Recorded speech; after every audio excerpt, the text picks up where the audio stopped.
Students, जिस तरह हमने देखा कि जब एक चार्ज पार्टिकल किसी मैग्नेटिक फील्ड के अंदर मूव करता है तो मैग्नेटिक फील्ड उस पर एक फ़ोर्स लगाता है जो उसकी वेलोसिटी के परपेंडिकुलर डायरेक्शन में होती है, और इस फोर्स के ज़ेर असर वो चार्ज पार्टिकल एक सर्कुलर पाथ पर मूव करना शुरू कर देता है, और अगर कंडीशंस सूटेबल हों तो वो एक सर्कुलर मोशन वहाँ कंटिन्यू करेगा। तो इस सर्कुलर मोशन अगर वो कर रहा है तो सर्कुलर मोशन करने के लिए, एक सर्कल में मोशन करने के लिए सेंट्रीपिटल फोर्स नेसेसरी होती है। तो यहाँ सेंट्रीपिटल फोर्स कहाँ से मिली? वो मैग्नेटिक फील्ड की फोर्स ने उसे सेंट्रीपिटल फोर्स प्रोवाइड की, जिसकी वजह से वो इस सर्कल पर मूव करना शुरू हो गया। यहाँ इलेक्ट्रॉन पर लगने वाली फ़ोर्स आपको दिखाई गई है। तो बीम ऑफ इलेक्ट्रॉन आई, उस पर ये फ़ोर्स लगी और बीम ऑफ इलेक्ट्रॉन यहाँ पर सर्कल लेना शुरू हो गई। तो इस तरह से इस मैग्नेटिक फील्ड की फ़ोर्स ने उसे सेंट्रीपिटल फोर्स मुहैया की है। याद रहे कि यहाँ जो बीम ऑफ इलेक्ट्रॉन की वेलोसिटी है वो मैग्नेटिक फील्ड के परपेंडिकुलर है, और जो फोर्स लगी है वो उन दोनों के परपेंडिकुलर है।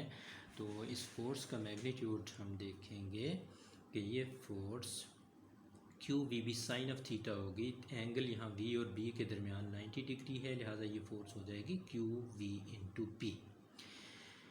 तो यही वो फोर्स है जो उस इलेक्ट्रॉन को या उस चार्ज पार्टिकल को नेसेसरी सेंट्रीपिटल फोर्स दे रही है सर्कल में मूव करने के लिए।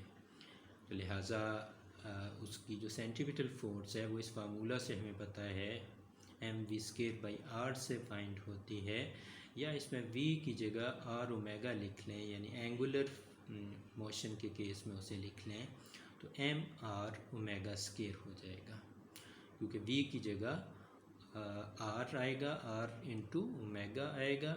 तो इन दोनों का जब स्क्वायर होगा तो एक आर स्क्वायर ऊपर वाला नीचे वाले आर से कट जाएगा और ओमेगा का स्क्वायर बच जाएगा। तो हमने अभी ये देखा कि जो सेंट्रीपिटल फोर्स है वो प्रोवाइड हो रही है मैग्नेटिक फील्ड की फोर्स से, तो f c will be equal to f b maximum साथ लिखा हुआ है। तो चूँकि मैक्सिमम फोर्स होती है जब 90 डिग्री एंगल होता है वी और बी के दरमियान, इस तरह से M are omega square is equal to Q into V into B आ गई।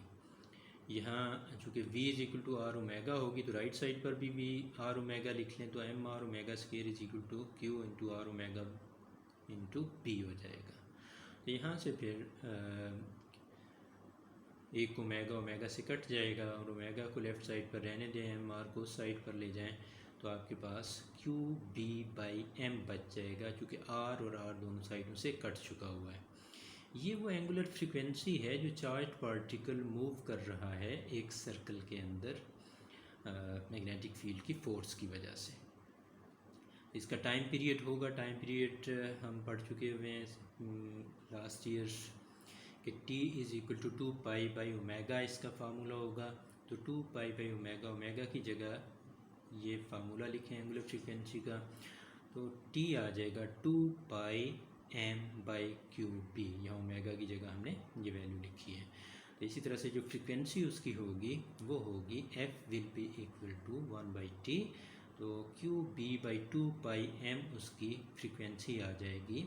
तो यहाँ हम इसको साइक्लोट्रॉन फ्रीक्वेंसी का नाम दे रहे हैं।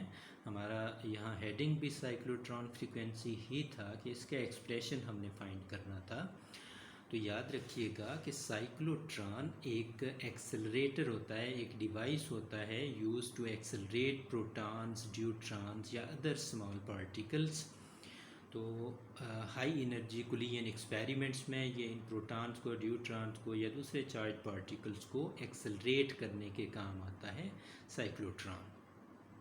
तो इसमें पार्टिकल्स मूव करते हैं with this frequency in magnetic field. तो साइक्लोट्रॉन के अंदर particles move with this frequency in magnetic field. ये जो हमने साइक्लोट्रॉन फ्रीक्वेंसी जिसे कहा है, इस मुनासबत से कहा है कि साइक्लोट्रॉन के अंदर particles move with this frequency in magnetic field in cyclotrons, therefore this frequency is called cyclotron frequency.